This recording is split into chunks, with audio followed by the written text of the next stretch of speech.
Rain fell lightly that morning, misting the cracked sidewalks of a quiet neighborhood in Atlanta. It was one of those sleepy Saturdays when most people stayed in, sipping coffee and reading the news.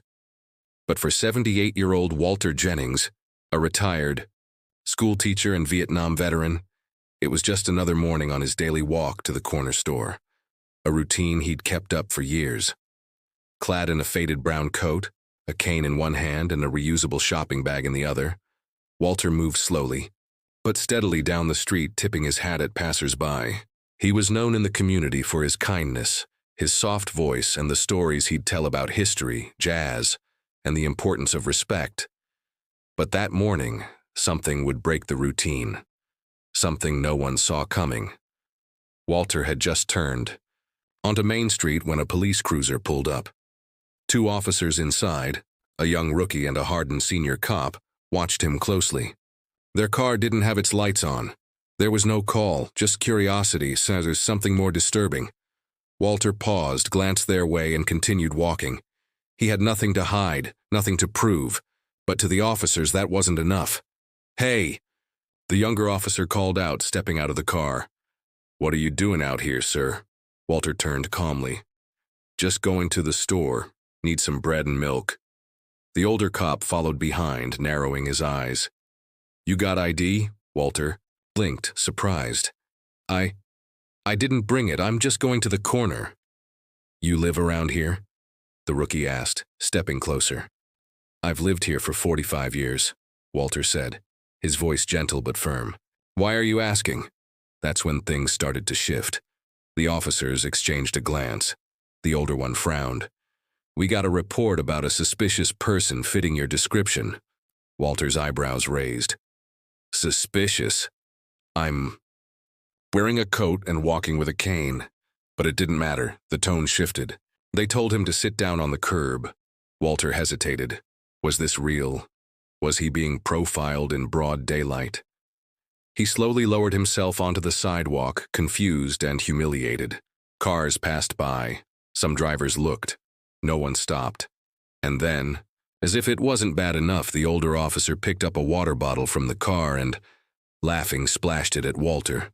"Cool off, old man." The younger officer looked uncomfortable, unsure, but didn't stop it. Water dripped from Walter's coat. His eyes, filled with disbelief, stared at them. It wasn't just water. It was disrespect. It was humiliation. It was decades of dignity, drenched. The moment was captured on a nearby store's security camera. A clerk inside watched in shock, unsure whether to intervene or stay silent. Across the street, an elderly woman gasped behind her curtain. And then, a sleek black SUV pulled up down the block. Inside was Marcus Jennings, Walter's son. A man of quiet power and influence, Marcus rarely came home unannounced. But today, something had told him to stop by and check in on his father. He'd just flown back into town from Washington, D.C., where he worked with federal policy advisors on racial equity and law enforcement reform. He didn't expect to find his father sitting on the wet pavement. He didn't expect to see a police officer laughing over him. Marcus opened the door slowly. He stepped out, his face unreadable, every movement calm and deliberate. The officers didn't recognize him. Not yet, but everything was about to change. A storm was brewing. Not the kind that came from the sky, but the kind that came from truth, reputation, and power. And the ripple of that moment would go far beyond the block, far beyond the neighborhood.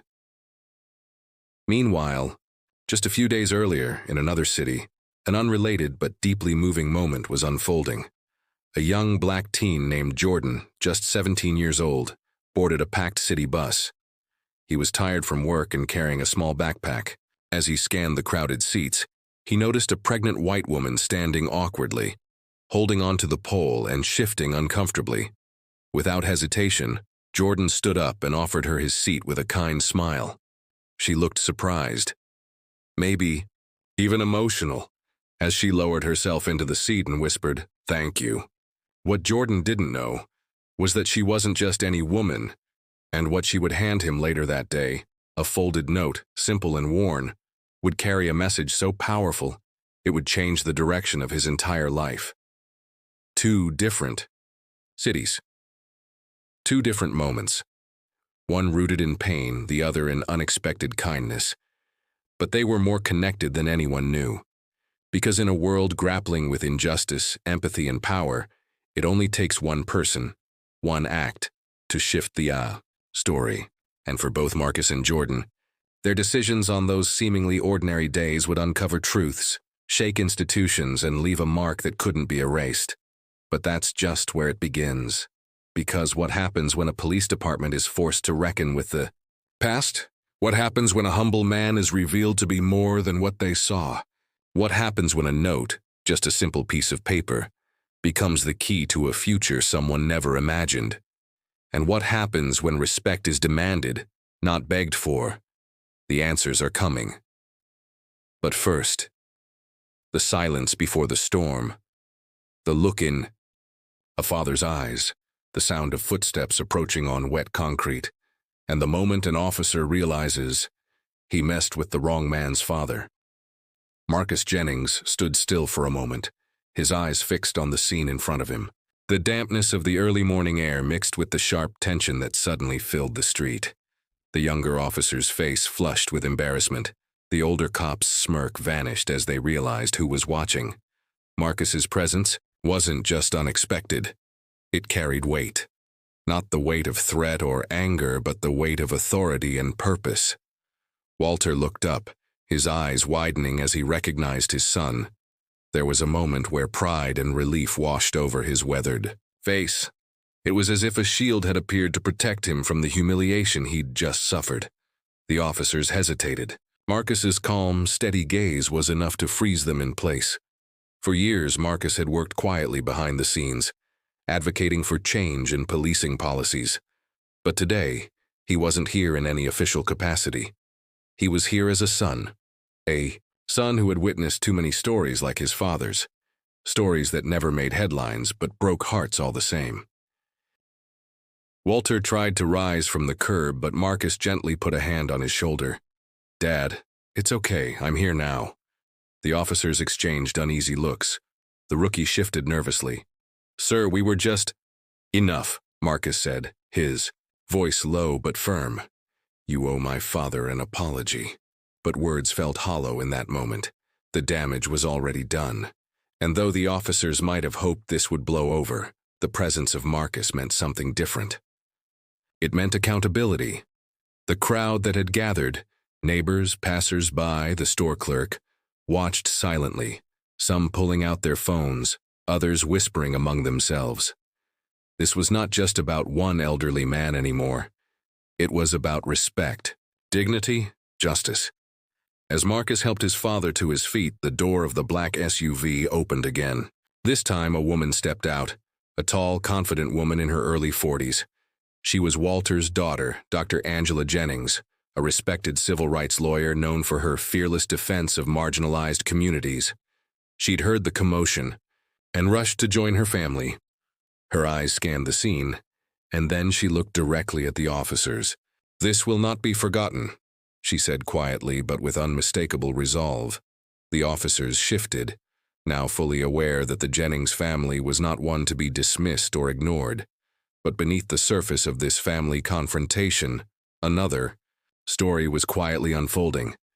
Jordan, the black teenager on the bus, had just reached home after school. His mind was still on the note, the one the pregnant woman had handed him after he gave up his seat. It was folded small, almost like a secret message, and Jordan had hesitated before opening it. Inside was a simple handwritten sentence. "Your kindness will change the world. Believe in yourself." Jordan had no idea what that meant yet, but something inside him stirred, a mix of hope, curiosity, and a growing sense of purpose. He tucked the note carefully into his jacket pocket and sat down at the kitchen table.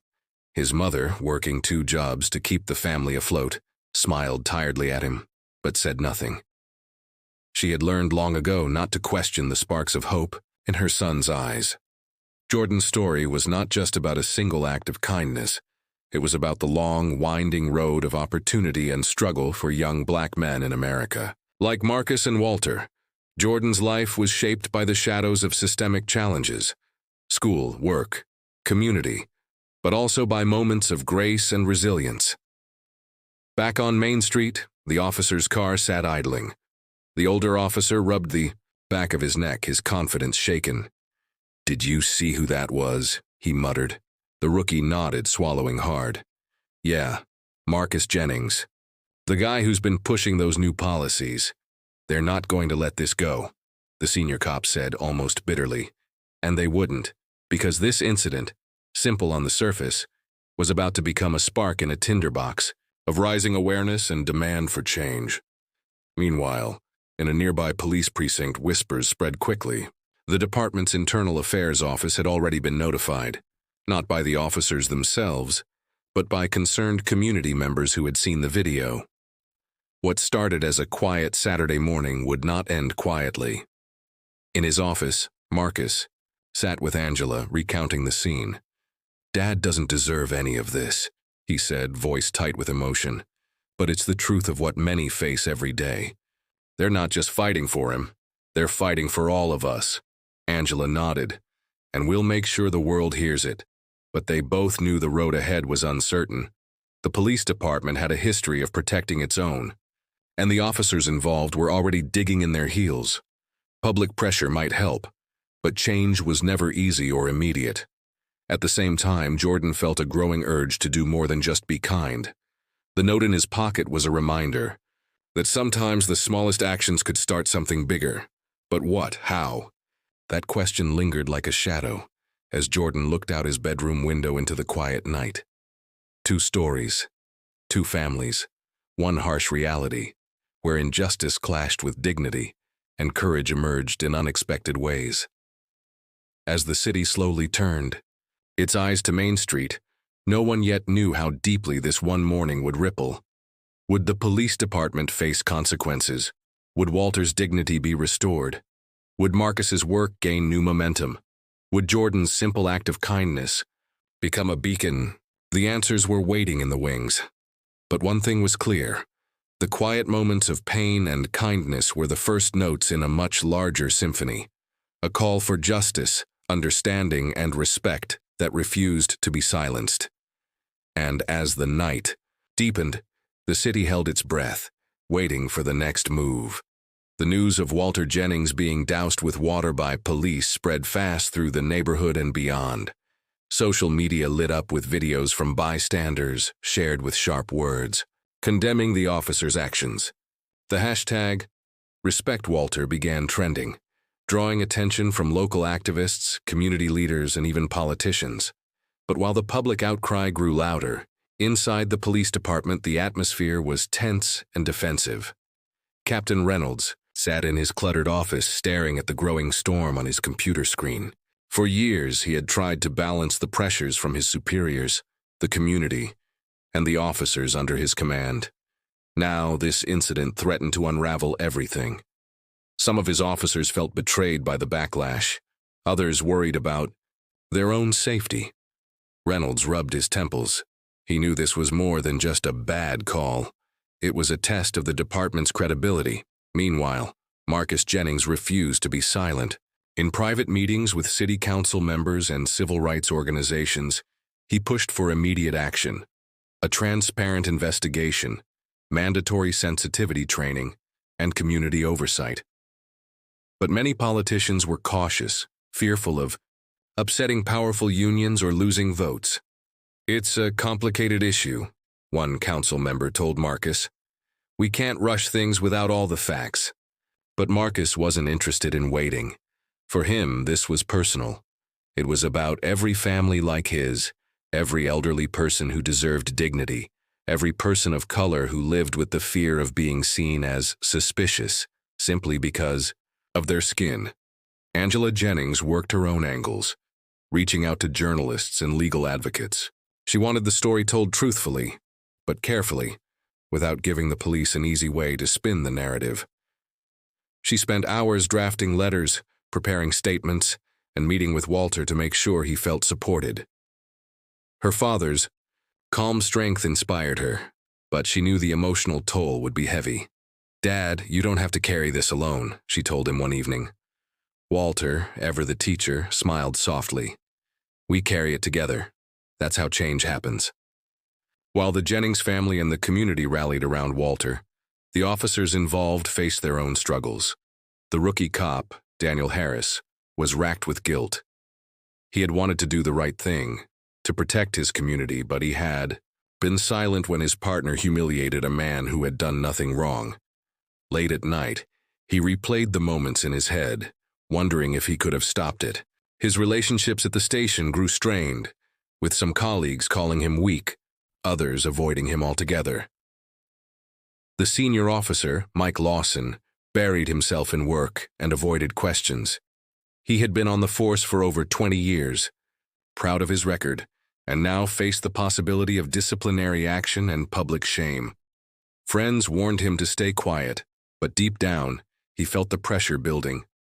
Back in Jordan's world, the story took a quieter but no less important turn. The pregnant woman who had accepted his seat, Claire Matthews, was more than a stranger. She was a community organizer fighting for maternal health care access, especially for women of color.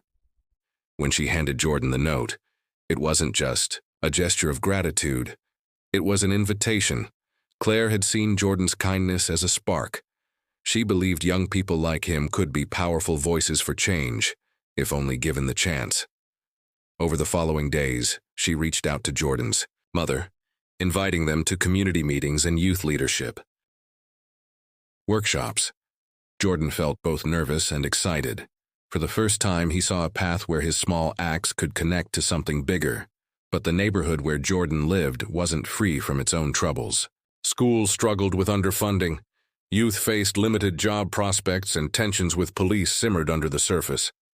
Stories of unfair treatment, stop and frisk, and disrespect were common. Jordan's family worried about his safety, but they also wanted him to believe in a better future. In the midst of all this, Walter's story and Jordan's journey began to feel intertwined, not by chance, but by the shared threads of dignity, respect, and courage. At City Hall, heated debates about police reform raged. Some council members argued that incidents like Walter's were rare and blown out of proportion by the media. Others demanded sweeping changes and more transparency. Community activists staged peaceful protests, while opponents warned of rising crime rates and the dangers of defunding police departments. Marcus found himself at the center of this storm. His work, once behind closed doors, was now in the spotlight. He received threats, support, and everything in between. His phone never stopped ringing. Angela's legal team prepared to file a civil rights complaint on Walter's behalf, but they knew the battle would be long. The officers involved had legal representation, and the police union promised a fight. In the background, Claire worked to bring Jordan into local youth coalitions, hoping to amplify his voice in the growing movement for change. She knew the power of stories. The right story at the right time could move mountains. And yet, for all the momentum building, the key questions remained unanswered. Would the police department admit fault? Would the officers face real consequences? Would Walter and his family find justice? Would Jordan's kindness translate into lasting change? As these questions hung heavy in the air, the city waited. The rain had stopped, but the clouds had not cleared.